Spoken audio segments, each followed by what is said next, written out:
God here, and welcome to the Gods of Odds, hosted by two of my favorites, Brad Hoiseth and Dave Dabbah. Welcome to the Gods of Odds. It is week number 17 of your National Football League season. That is Brad Hoiseth over there in beautiful Southern California. I'm Dave Dabbah up in Northern California. And I know that we are both super excited that we actually made it into the 17th week of this National Football League season. As a new year is finally upon us, we are actually recording today on the first day of 2021, and I think I'll speak for Brad and most people out there. I think we're all happy to have 2020 behind us. Mr. Hoiseth, a happy new year to you, my friend. Absolutely. And, in looking at the both of us here, we're both a little disheveled in our look. I've got my, I don't often wear a hat, but I got my Bob Dylan hat going, which means I got hat hair. And you got your Vikings shirt, and you're kind of half shaven there, or a third shaven. I'm not quite sure what I'm looking at there, but you almost have it looks like a purple background behind you today. So I know the lighting's a little bit different. But yeah, it was... I made it up till midnight. I fell asleep before midnight. Does that count? And then I woke up to watch the ball drop thing, that you watch on CNN or whatever it is. Yeah. But I managed to make it all through it, and took a little unscheduled nap this afternoon here during the Notre Dame-Alabama game, which was very nap-worthy. But hey, I'm coming off a big week last week where I went 7-2-1. Maybe most importantly, I took a one-game lead over you with 1 week to go. You and I even went so far this week as to not show each other our picks. I didn't want to be accused of copying your picks so that we would all have the same teams or anything like that. I don't want any cheater status stuck on me from the Dabbah household. Nothing like that. No funny stuff this weekend. Nice. Yeah, it's been locked away in secrecy. I put my picks in an envelope as if it's an award, like an Academy Award, to see who's going to win Best Picture or Best Actress for 2020. Brad and I have known each other for quite some time, and I think this is the first time in a long time we've put together a series of shows like this. Probably, Brad, in I don't know, maybe 20 plus years, and for us to be entering week number 17 with one game just between us should make for a very entertaining week 17 show. I suspect I know where Brad's going. I will let you know when I have to make an unnecessary risky move so I can overtake Brad in this this particular matchup. So we'll keep you all posted on that. I think just super excited that we made it to into the 17th week of the National Football League season. And I know one of the games that we're not going to be covering today is that Dolphins game. And I think, it's just going to be a really interesting thing to see what happens with what you would probably consider to be the most valuable player in the National Football League this year, a certain quarterback from upstate New York in Buffalo. Brad, just curious before we dive into our official picks, how do you feel about this Miami Dolphins Buffalo Bills matchup? Well, first of all, as most people out there know, I'm the junior college guy for Rivals.com, and I run JC Gridiron and stuff like that. And so, Josh Allen being a junior college quarterback, I'm a little partial to guys like that. And Aaron Rodgers, by the way, two of the best quarterbacks in the league. I like the way the NFL has scheduled the games this weekend. I don't know if they move those things around ahead of time or, once they see what's at stake. But if you look at the way they got the games scheduled, the ones that kind of don't mean anything, are played, or they got a lot of the teams that have a lot of things at stake, like for division titles and stuff like that. They got them all playing at the same time, and I like that.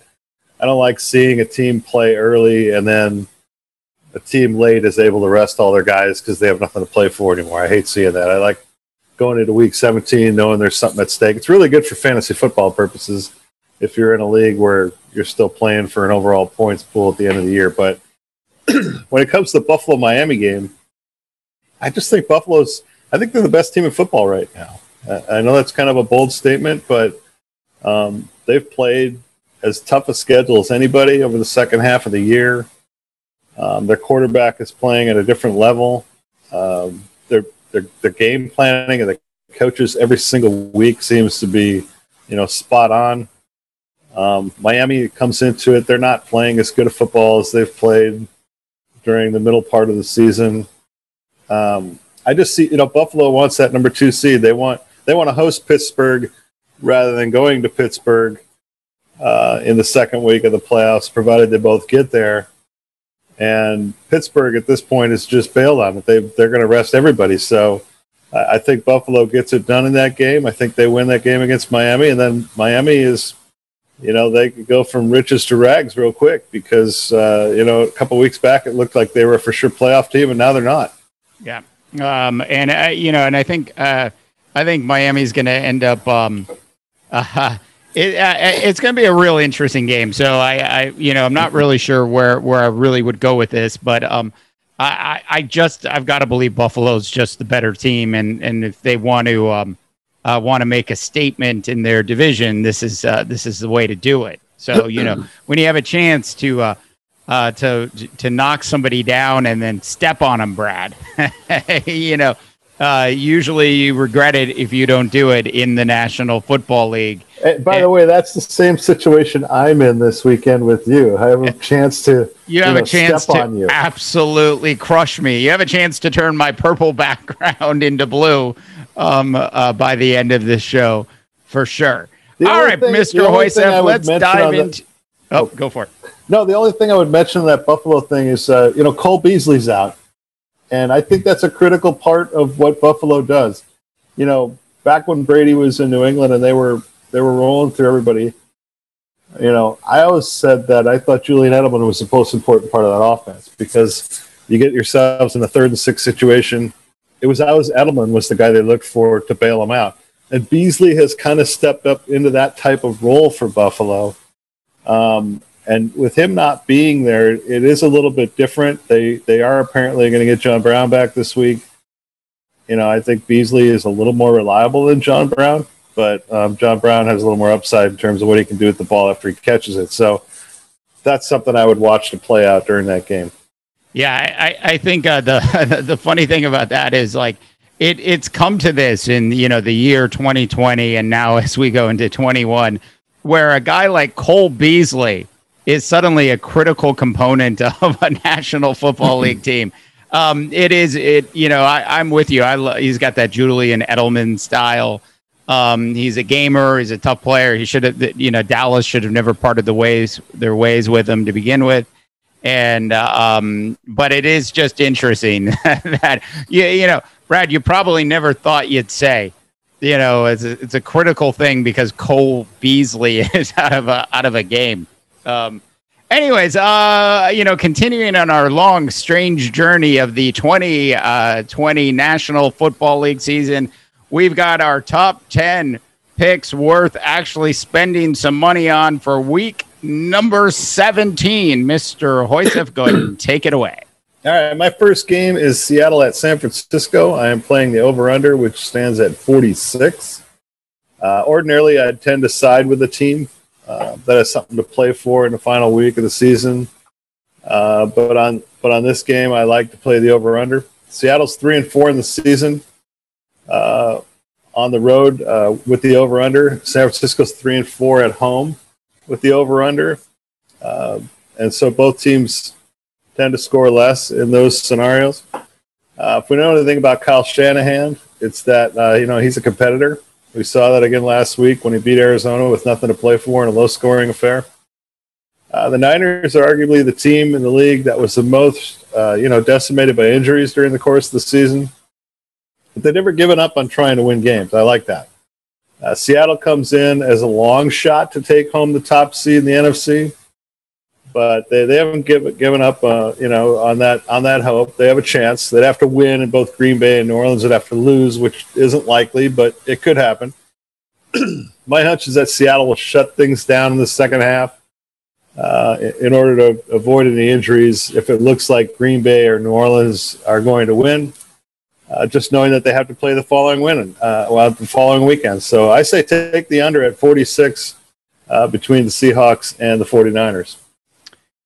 Yeah, Brad leaving me no room to make up any ground on this particular pick. As much as I'd like to go with the over, I think when you look at you look at these two teams, I mean, San Francisco, Kyle Shanahan's going to do what he can do to play a spoiler role in this game. San Francisco is not going to just lie down and take it. The Seattle Seahawks, on the other hand, certainly have a lot more to play for. I could envision this, game finishing with somebody, scoring 23 points and the other team scoring 17. This is a definite take the under in this particular game. Well, it's a divisional game too. Now, last time they would have gone over had that been the over-under. I forget what the score was, but it was something like 38-28, something like that, and it was a little bit more of a high-scoring game. But Seattle's defense has stiffened a little bit. I know I was very critical of them early in the season or in the middle part of the season when they were just giving up chunks of yardage on every play. But they have improved against what I think is still a really weak schedule.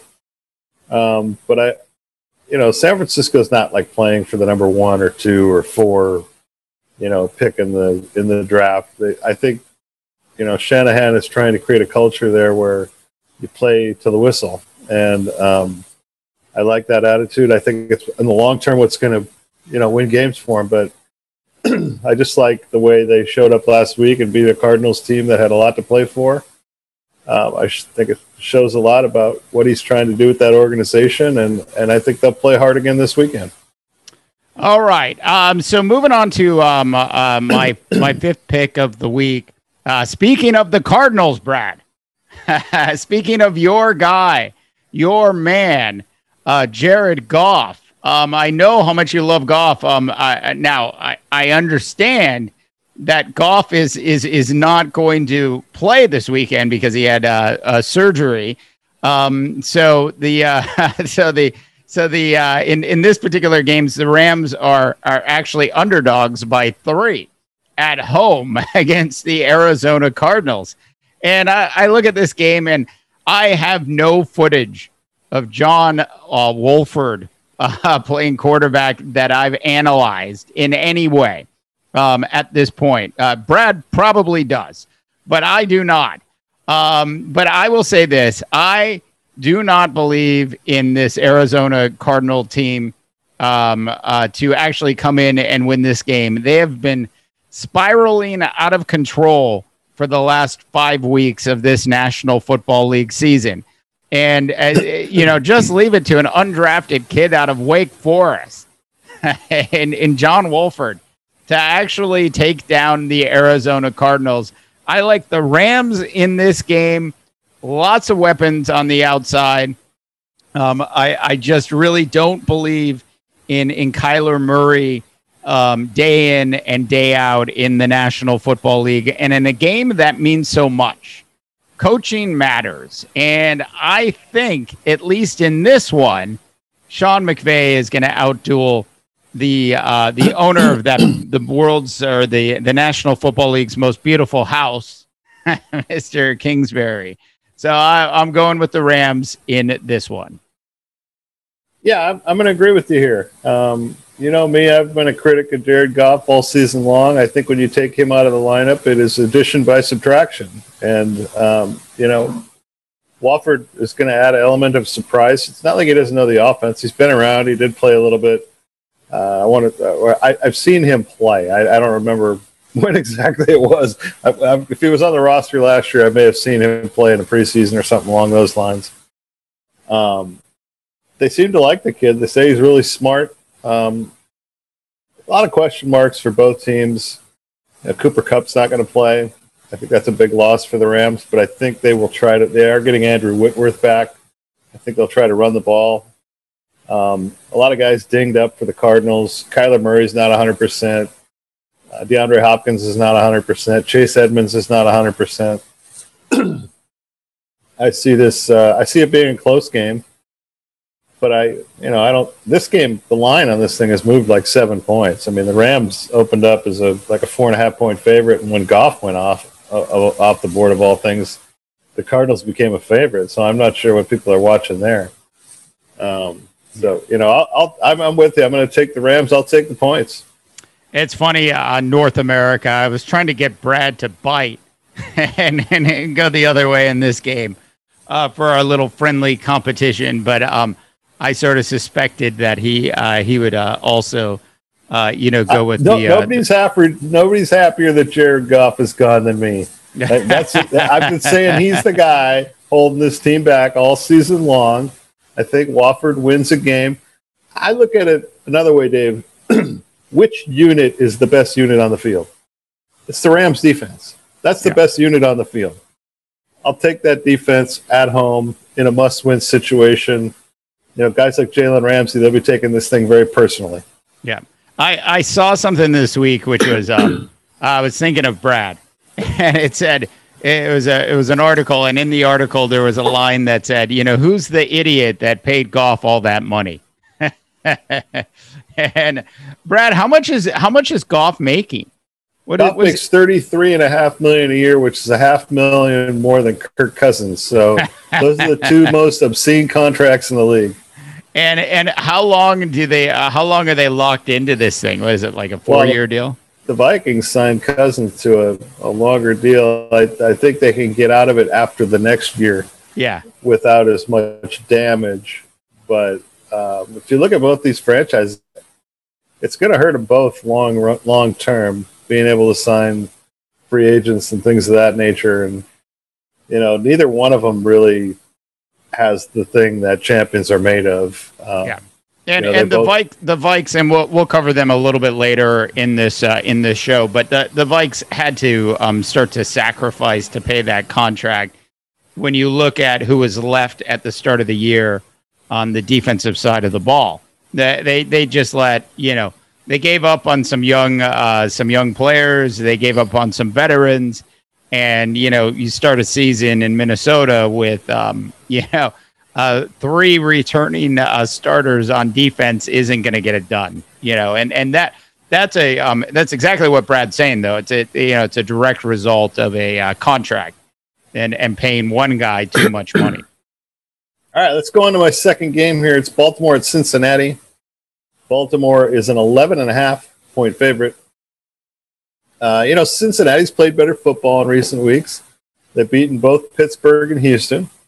But this, in my opinion, doesn't serve as anything more than a warning for a Baltimore team that can win a spot in the playoffs with a win. They play in the early window, so they won't be sitting around, looking for results from other games.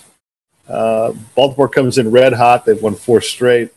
They've also got an offense clicking again, averaging 37 points a game over that four-game span. Brandon Allen starts at quarterback for Cincinnati, while both T. Higgins and Tyler Boyd, both as wide receivers, looks like they're going to play, but they're not 100%. They've had limited practice due to injuries. I just think this is, again, it's one of those games where one team's playing for a lot and the other team's really playing for nothing. I like Baltimore, and I'll give up the 11.5 points to take the Ravens. Yeah, and I think this one actually opened at 14. I'd seen 14 as the opening number on this game, and this is a no-brainer for me as well. Cincinnati has played a little bit better down the stretch. I don't know if it's enough to save their head coach's gig. I suspect that they should make the move off of Zach Taylor. Will they do it? I don't know. It's an organization that lived with Marvin Lewis for it seemed like 20 years. Zach Taylor has done a better job with this team in the second half of the season. But I just don't see Baltimore, sort of with the momentum that these teams have. Look, I'm a big fan of National Football League of momentum heading into the playoffs. And this Baltimore Ravens team absolutely has that. Hell, they even have Dez Bryant catching touchdown passes. I mean, the thing about this Baltimore Ravens team is they are deadly in the red zone. And if you just watch them in the red zone, like it's almost a guaranteed touchdown when they get there. And I just don't see Cincinnati having enough firepower to hold down Baltimore. The 11.5 points. Yeah, it's a lot, especially for a Week 17 National Football League game. But it does mean a lot to the Baltimore Ravens. I'm going to agree with Brad. As much as I'd like to disagree with Brad, I will agree with Brad on this game as well. So to recap, we've now picked 3 games, and Dabbah and I have agreed on all 3 games. I'm still trying to figure out where he's going to go different, because he's going to make this like a 2 or 3 game deal to watch this weekend, where he's going to say these are the 3 most important games to watch. If I can win all 3, I win the title or something like that. I can see it coming. I know you got something brewing up there. Well, it's also one of those things where, okay, now Brad can just agree with any of my picks, and so like no matter what I say, he can just agree with my picks, and then it just comes down to me disagreeing with one of his 3 remaining 5 picks that he's got. So yeah, that would involve me being unethical, and I challenge anybody to find somebody more unethical than Dave Dabbah in this situation. yeah, I know exactly. So, all right. So moving on to our next unethical pick. So Brad, I'm going to take you to the great city of Detroit, as the Minnesota Vikings head into Detroit to do battle with the Detroit Lions. In this particular game, the Lions are getting 6.5 points in this game at home. I've got the Viking jersey or hoodie on today. I've got the Viking purple behind me. I don't believe in this Detroit Lions team at all. I'm not sure if Matthew Stafford's going to be 100%, if he's even going to, have a chance to play in the game. On a more serious note, Dalvin Cook lost his father unexpectedly. So our best wishes go out to Dalvin Cook and his family. Dalvin will, of course, not be in the game.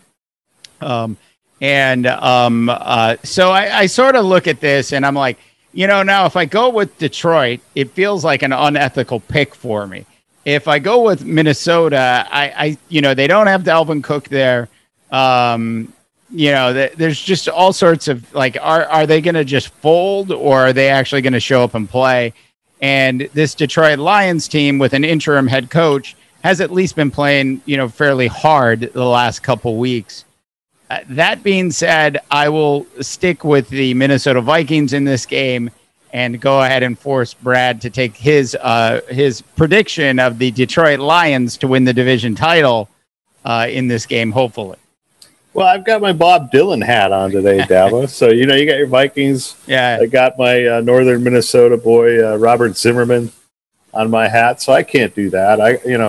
Look, this is the kind of game that Kirk Cousins plays well in. Right. He doesn't play well when it matters. He's like the guy. There's always a home run hitter on every baseball team that hits 22 home runs, but he bats, like 215. And he always seems to hit a home run in a game where they're leading 11-0, and that's Kirk Cousins for the Vikings. He always looks good in a game where, there's nothing on the line. There's no pressure. Detroit can't stop anybody. The Vikings, again, it's, they're a better football team with Irv Smith on the field than Kyle Rudolph. Kyle Rudolph won't play in this game. I just think this is an easy win for the Vikings. Chase Daniel's probably going to be the starting quarterback for Detroit. It's a little larger line than I wanted it to be. What is it, 5.5, 6.5, something like that? 6.5. Yeah, that's a little more than I'm comfortable with. But I'm going to take the Vikings on this one. I think that they show up. They play for Dalvin Cook or whatever the storyline is going to be tomorrow. Nobody's going to watch this game anyways, or on Sunday, except for you. And now I've given you no reason to watch it, right? So, I have to keep the streak up of seeing every single play of every Viking game. I think I'm coming up on 19 years, Brad, of pulling that off. So that in itself should get me a free suite at the stadium one day. Anyways, as tempted as I am to, sort of just jump in and switch my pick because of the line and everything, I'm sticking with it. On to our next pick, Mr. Hoiseth. All right. My next game is Green Bay at Chicago. The Packers are 4.5-point favorite. Green Bay, if that game has, by the way, gotten a lot more interesting here in the last 24 hours with the announcement of Bakhtiari going down with an ACL for the Packers. I think that's a big injury for them. I don't think it makes a lot of difference in this game, but I think in long term, that's a big injury for the Packers. The Packers need a win to secure the top seed. That gives them an extra week off for the playoffs. The Bears play in the late window, and the only way they can really make the playoffs is with a win or an Arizona loss, or if they were to both tie, which is obviously not going to happen. The teams played 5 weeks ago, and Green Bay lit them up pretty good for 41 points. Chicago turned the ball over 3 times. The line opened at 5.5 and dropped to 4.5, and I think that's because the Bears have been playing a little bit better football in recent weeks. Green Bay is a great first half team. They come out, they get a big lead, and then they kind of tend to take their foot off the gas pedal in the second half a little bit. I don't see that happening this week with so much on the line. I'm going to take the Packers. I'm going to give the 4.5 points.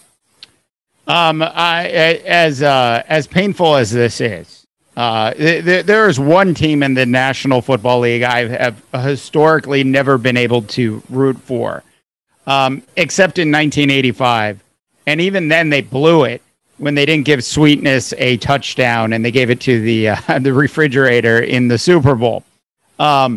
But I have, oftentimes the number one team I dislike in the National Football League, just because of the jersey, is the Chicago Bears. And so as much as this sort of pains me, I have some colleagues, some current friends who I'm still friends with, who continue to be lifelong Bears fans. Even here in Northern California, if I were to hop in my car, Brad, and go for a drive about half a mile away, I know where there's a Bears flag flying, and I am not happy about it at all. Still, as I sort of look at this game, this game means way more to Matt Nagy. It means way more to the Chicago Bears. My concern is that the line actually went down if you're going to take the Bears in this game, and I expected this line to be a little bit bigger when it opened. So I'm definitely feeling sort of in a box, sort of feeling like, and I will say this to everybody out there: this is a game I am picking, which will hopefully even me out with Brad Hoiseth. I am taking the Bears a little bit reluctantly. I feel as if the nail is going into the coffin.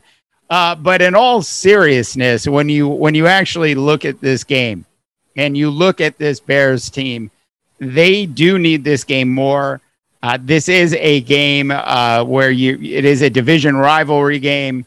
The Bears, usually play the Packers pretty tough. And I'm not even going to get into any of the Mitch Trubisky stuff. The running game has been significantly better in the second time that Mitch has been a starting quarterback for this team. I feel as if they're slightly back on track. I am behind this pick 100%, Brad. Chicago in this particular game. I don't think it's a terrible pick. I really don't. I mean, a lot of us going to, how is the Green Bay? They got basically 48 hours to adjust their offensive line. That's not a lot of time to think about things. Does the Bears move Khalil Mack around a little bit and test out the new left tackle this week? The Bears have been playing better football. They come in with some enthusiasm, and obviously they've got a lot to play for. I throw out the game last week against Tennessee with Green Bay. To me, that's just one of those exotic games, where you're playing in a snowstorm. I throw it out from their standpoint. I throw it out from Tennessee's standpoint as well. I just think that was kind of a trivial game. But the Packers do have the weapons to score. The Bears defense has worn down a little bit as well. They're not playing as good a football as they were at the beginning of the year. So, Green Bay is clearly going to try to make it a track meet. I don't think Chicago, but the Green Bay defense is not great. And, I don't think they're a great defense by any means, but I'm going to take the Packers, and it looks like we're going to be both on pins and needles watching this game come Sunday. All right. Speaking of additional games, I'm going to put you on pins and needles for, Brad. In our next game, Mike Tomlin's Pittsburgh Steelers against the Cleveland Browns, and my Kevin Stefanski. Like, what the hell was that last week against the New York Jets? But I think it basically answered a question, which was, you can't lose your entire receiving core to COVID and expect it not to affect your team.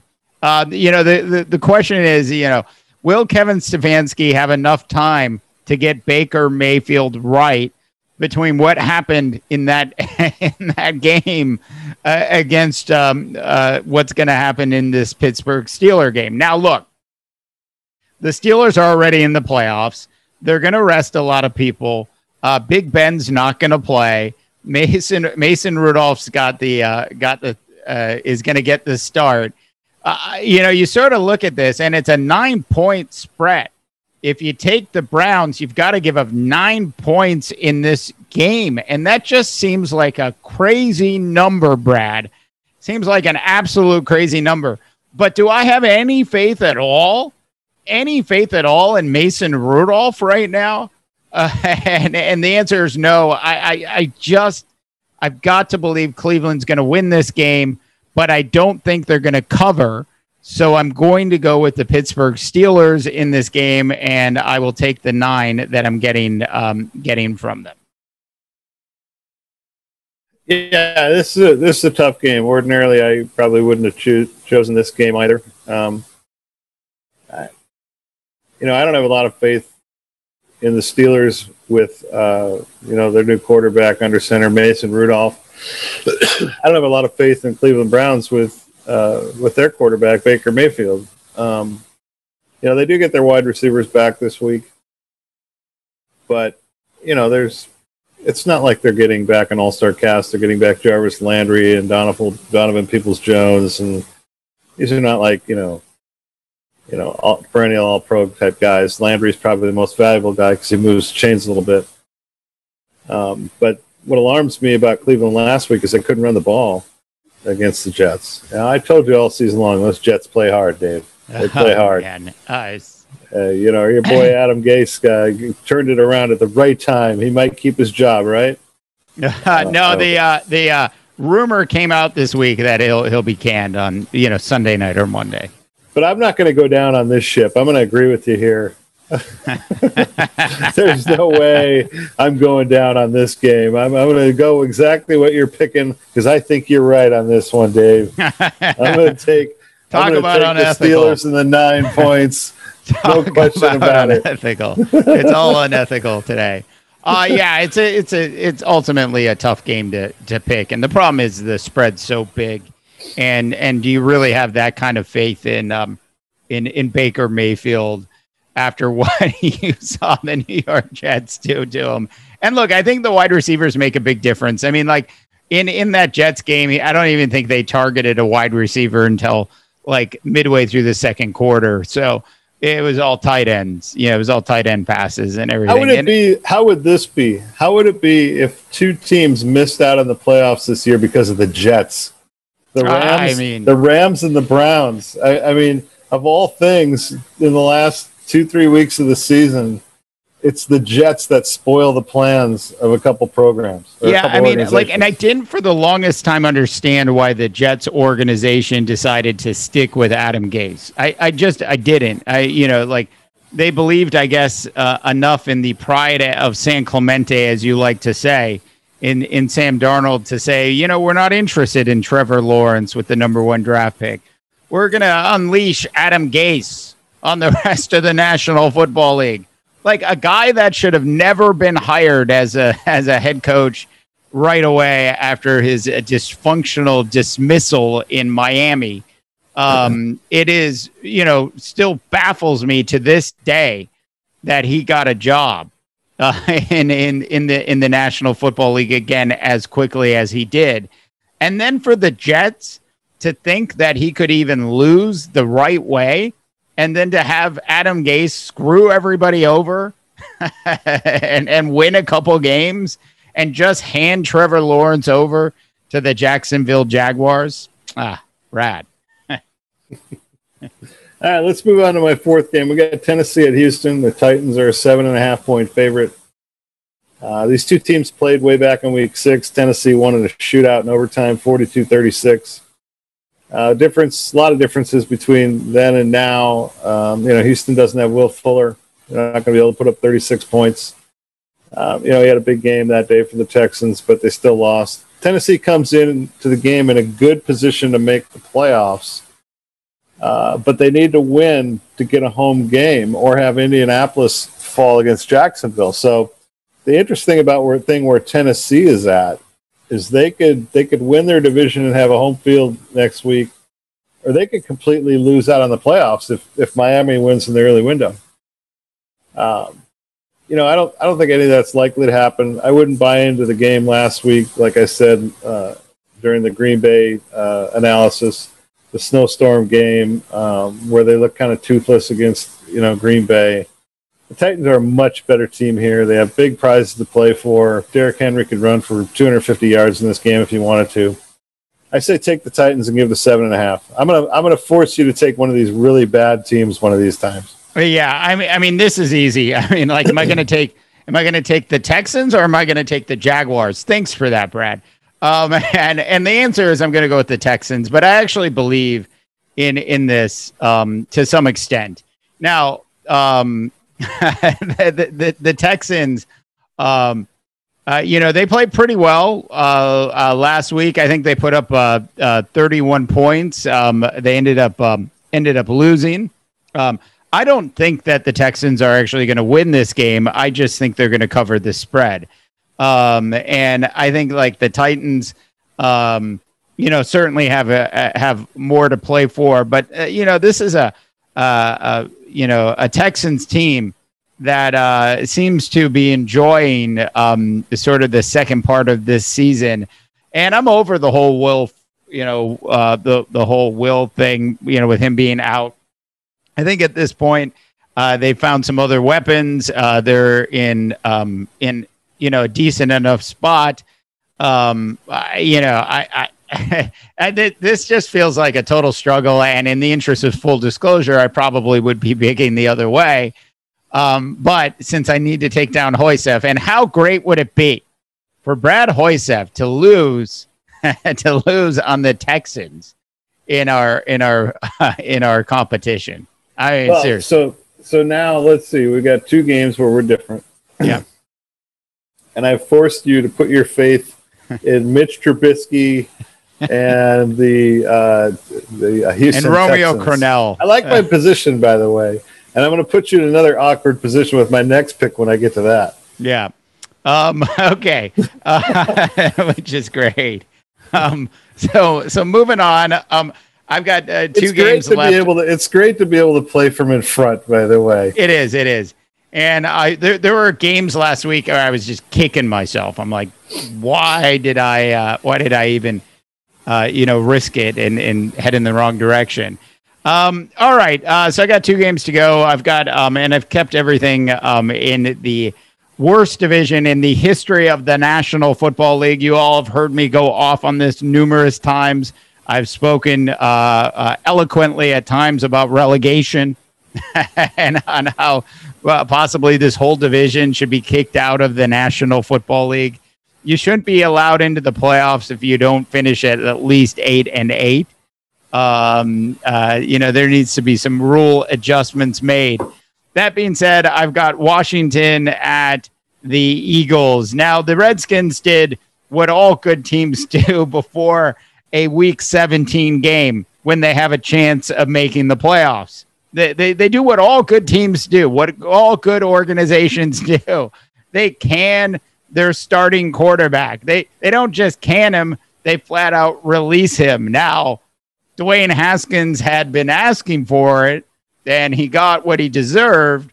But I'm just saying, things must have gotten so bad, so bad that Washington is just like, we're just done.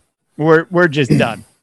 So I look at this game, and it is the if you take the Eagles in this game, you get 2.5. You get 2.5 points.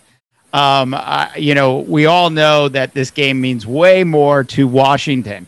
I've watched and listened to a bunch of other odds makers. Almost everybody seems to be landing with the football team in this particular game. I, however, am going to go in the other direction.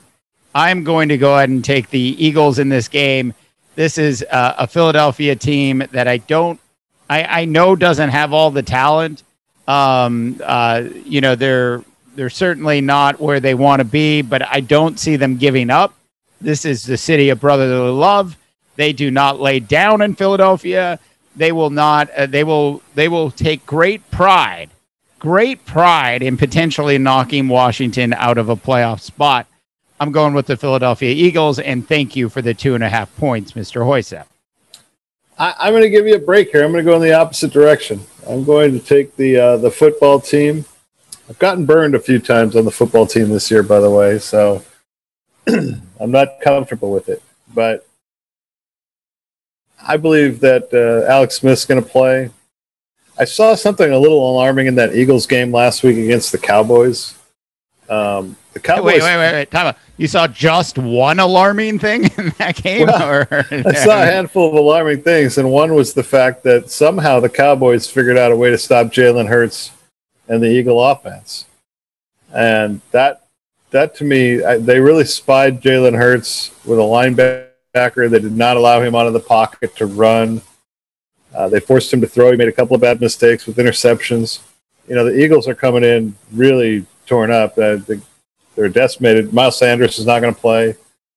I don't think Goddard or maybe even Ertz, both of them might not play. Deshaun Jackson, he comes back last week, and on the first or second drive, he has an 81-yard touchdown, does a flip into the end zone, and we haven't heard anything since then, but he hasn't played a play since then, and now he's hurt with an ankle injury. Yeah. So did he get hurt on the flip? I mean, it would be classic Eagles if that's what happened. I don't think we're ever going to get the real story on that, but that's the story I'm going with. I just think the Eagles I think they're done. I think they checked out. And I'm going to take Washington. I think they have a better defense than the Cowboys had. The Cowboys figured out a way to shut down Jalen Hurts. So I'm going to go in the opposite direction. I'll give you a break. I'll give you another chance to catch up a little bit. I'm going to go with the Redskins.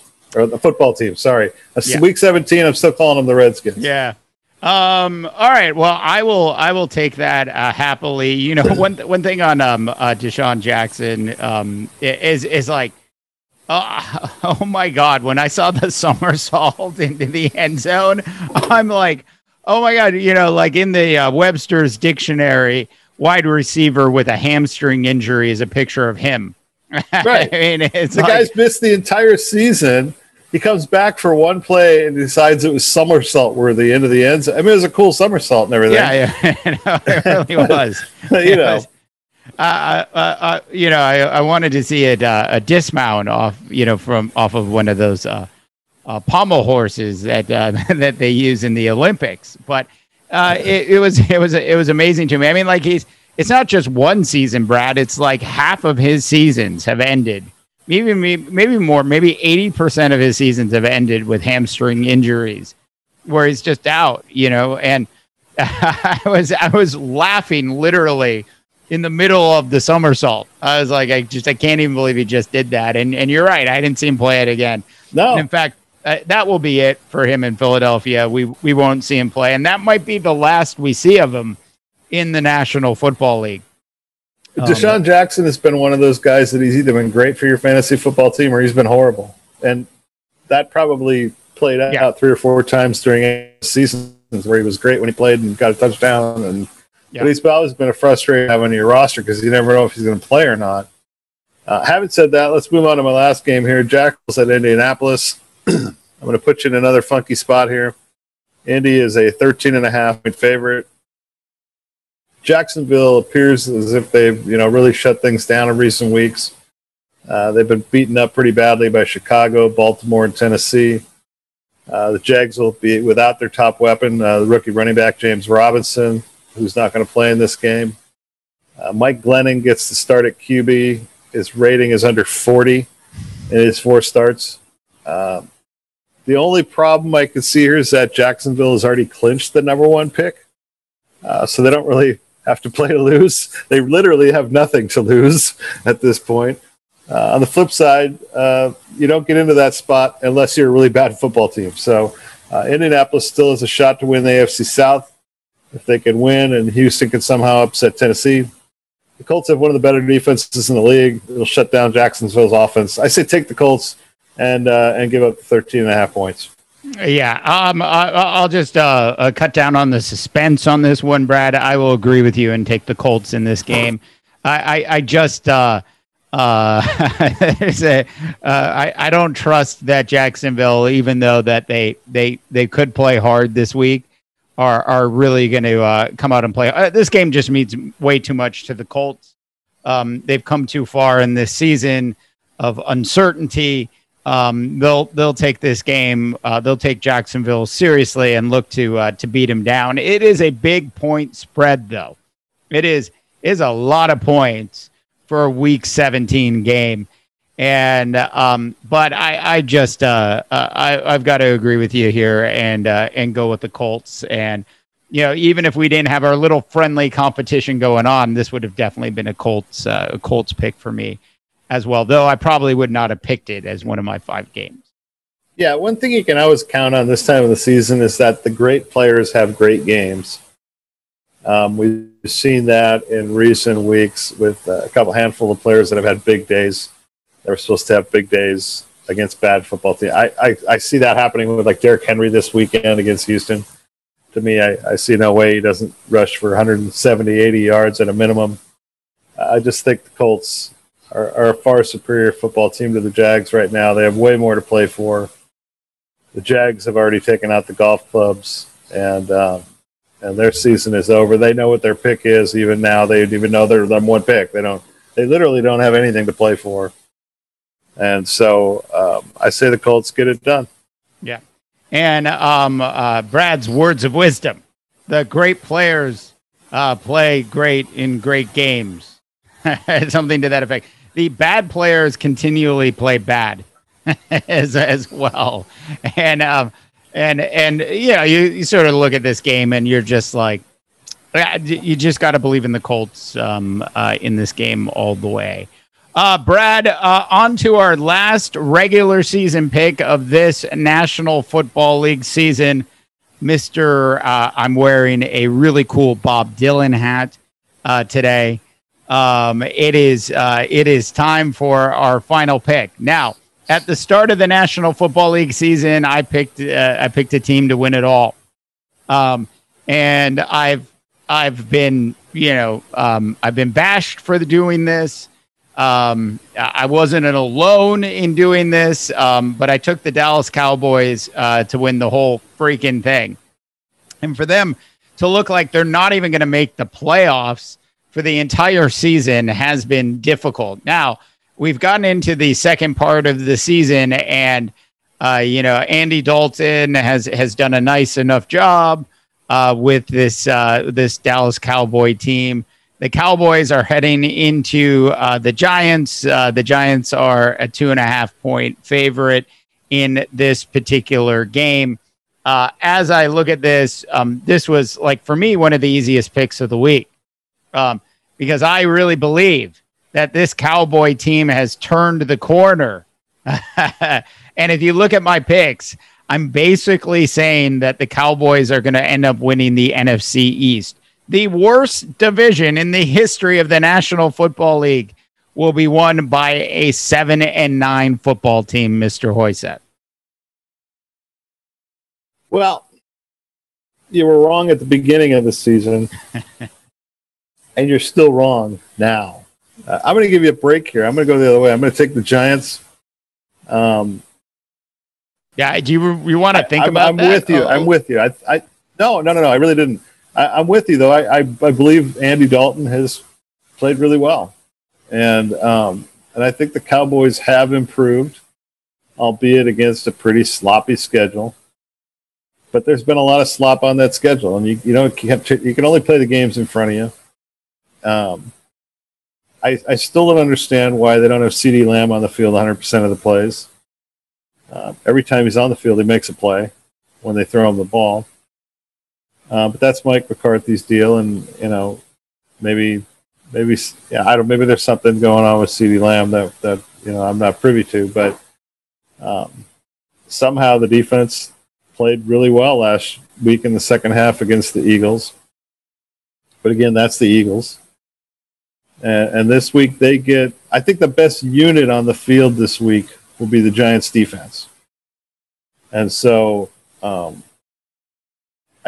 Cowboys are playing better football, but I just, what is the line on that? 3.5, something like that? 2.5. 2.5. It's a thin line. I mean, it wouldn't have shocked me if the Giants were 2.5-point favorites. It doesn't shock me if the Cowboys are 2.5 favorites. But I think the Giants have played hard all season long under Joe Judge. And they do have, look at this in the background. Look at this, huh? We have an appearance. Joe Judge has kind of kept this team together. I think they believe in him. I think that's the best unit on the field. I'll go with the best unit on the field. I'll take the Giants to make some plays. I'm not a believer in Daniel Jones, but I'm not a believer in the Dallas Cowboys either. And so I'm going to throw you a bone here. I'm going to go with the Giants and take the points. All right. So there you have it, Brad. If I'm counting correctly, we have picked against each other in 4 out of the 10 games.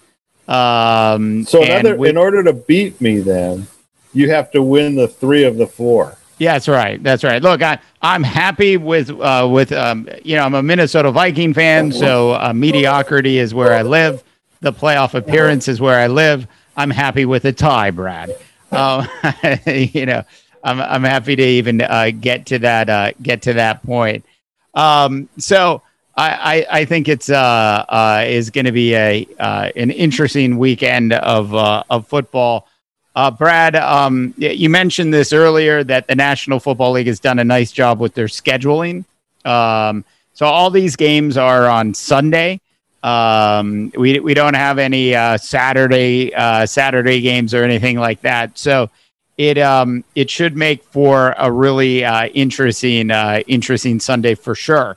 As you know, I'll be suffering through that Viking Detroit Lions game. Every single play I will watch and suffer through while you flip around from game to game in the bliss of not having to sit and watch every play. I don't have any desire to watch Kirk Cousins for 4 quarters of football. I just don't. Look, I'm a Vikings fan, much like yourself. But I gave up on that bus 2 years ago. Yeah. Much like I gave up on Jared Goff, which is why I'm going to be watching John Wolford or whatever the hell his name is. And I'm just watching him go up and down the field against those Seahawks. Yeah.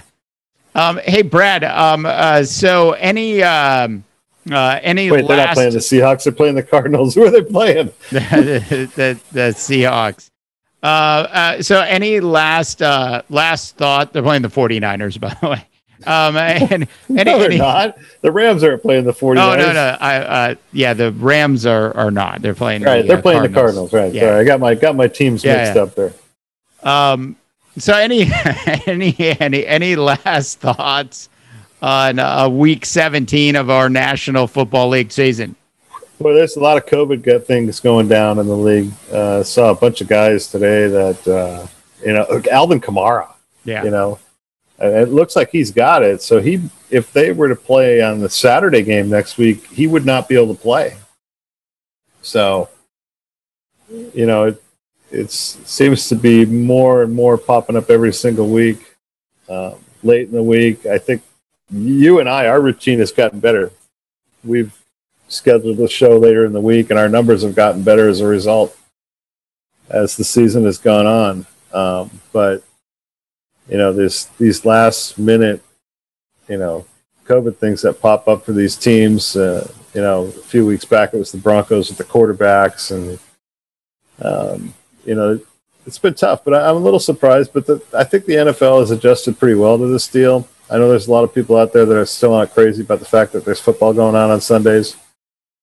But there's a lot of money at stake, and they were going to do whatever they could to try to make this thing happen. So that the revenue could, partially keep coming in. Yeah. It's been a little odd watching football without fans in the stands this year. But I've gotten kind of used to it, I guess. But the first couple of weeks, it was really strange. But I don't know if they're pumping in some sort of noise in the background, but it almost sounds like there's a few fans in the stands at some of these games. But it's been an interesting season. It's been entertaining. A lot of strange things have happened. But I'm just glad they got it in. It's given you and I a reason to come on here for an hour a week and show people how inadequate we are at picking games. Actually, not bad. We're right there with some of the statistically with some of the people that actually make money on this for a living. So overall a fairly good job for us in making picks. And it's always fun to get to spend an hour with Mr. Hoiseth and talk about the National Football League. He's wrong half of the time, right some of the other time, and the rest is in the middle. But as I sort of look back on this past year, I look at this as, I'm very impressed that they were able to get this season in. I'm not a big fan of the fake fan noise being pumped into my television. And it depends on the broadcast. You can sort of tell, sometimes they do a nice job with it where it's not overwhelming. And then other times it's overwhelming, and it shouldn't be overwhelming because somebody just threw an interception and that happened to be the home team. And why are the fans cheering so much? So there's been a bunch of those kind of technical issues that have popped up with it.